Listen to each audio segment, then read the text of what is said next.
Under the pale moonlight, two royal soldiers move cautiously through the dense forest. One of them carries a small baby wrapped in a simple cloth, nestled inside a woven cradle.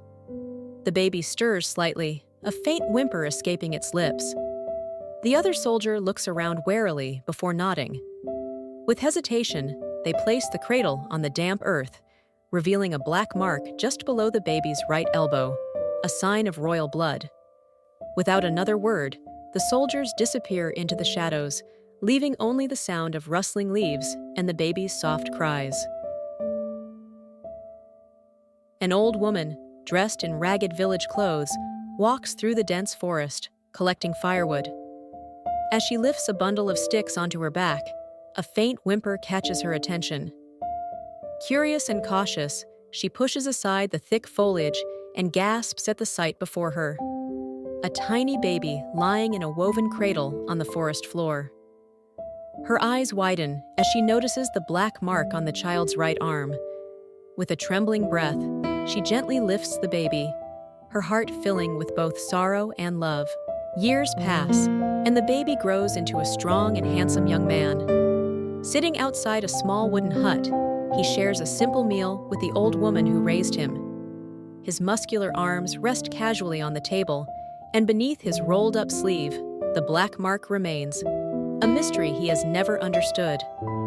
The old woman smiles warmly as they eat, the golden sunlight casting a peaceful glow over their modest home. Inside a small village tavern, the young man enjoys his meal, unaware that his life is about to change.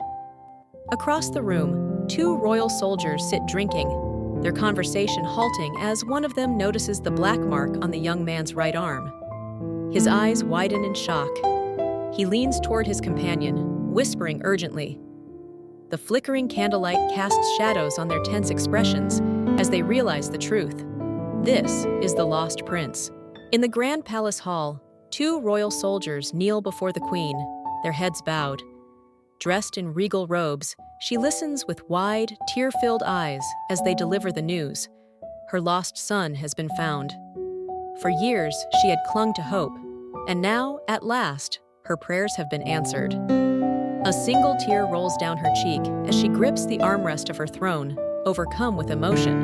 The palace courtyard roars with cheers as the long-lost prince stands before his people, now adorned in the royal robes of a king.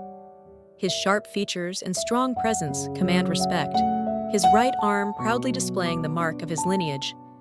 The queen watches with pride, her eyes glistening with joyful tears. Banners wave in the wind, and the kingdom rejoices, for their rightful ruler has finally returned.